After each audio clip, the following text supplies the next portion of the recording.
I wanted to shed some light today on a story which you may have heard through the mainstream news, and that concerns the political uproar in the country of Greece.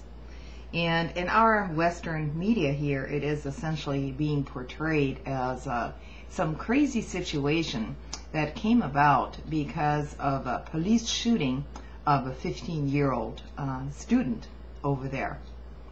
And it's being seen here in a context of basically wanton violence, and basically just some people who have gone completely crazy.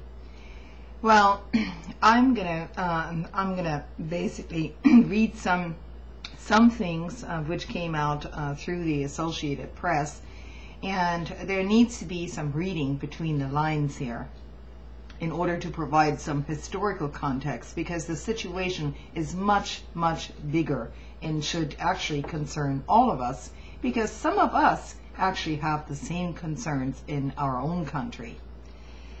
So the story starts with rioters in Greek cities for the fourth day on Tuesday in an explosion of rage was triggered by weekend police killing of a teenager, but has spread to an array of anti-establishment parties threatening to topple the government at a time of deep anxiety over growing economic gloom.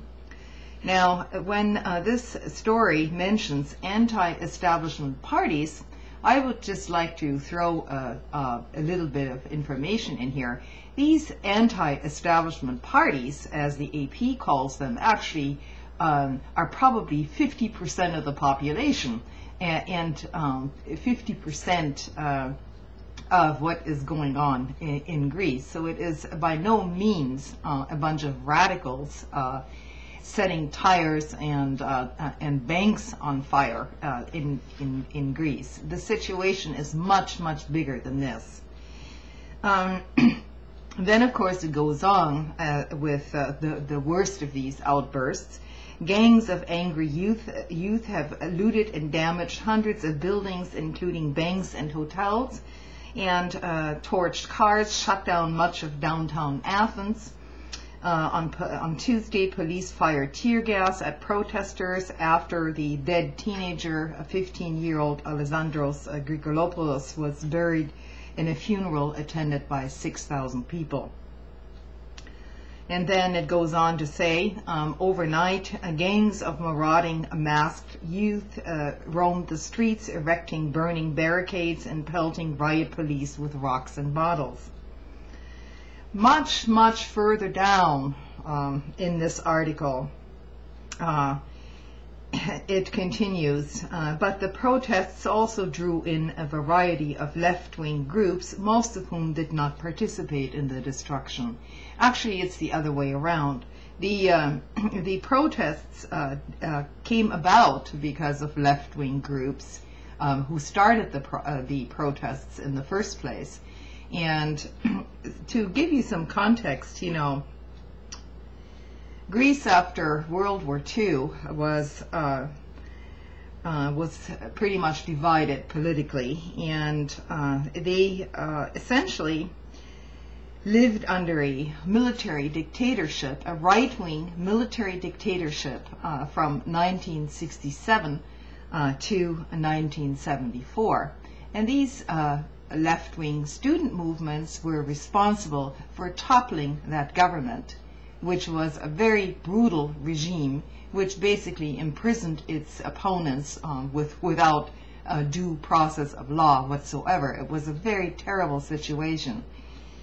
And so, you know, as a result of this, the student uprising back then succeeded in ending the military rule, but also left a legacy of activism and simmering tensions between the security establishment and a phalanx of deeply entrenched leftist groups that often protest against globalization and U.S. foreign policy in the Middle East and elsewhere.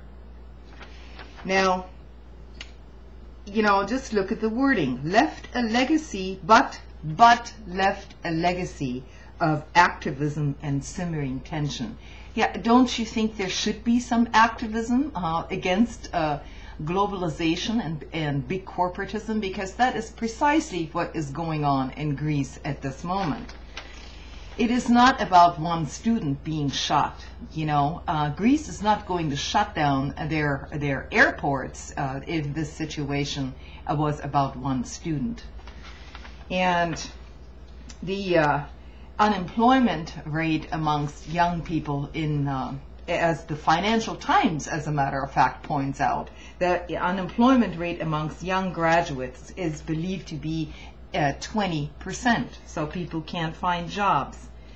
And Greece's populist opposition leaders, now here it comes, and this is actually reporting from the Financial Times, where you can sometimes glean a glimmer of truth, actually. Because these are not just radicals on the street, these are legitimate opposition groups to the current government, which has a one-seat majority, by the way, right now. And they have called for for early elections, and they have also called for huge street protests, and people took part in those protests. All universities and institutes of higher education were closed so that people could take part in those protests. So that's the context of this situation. It is not about one student. It is about a movement that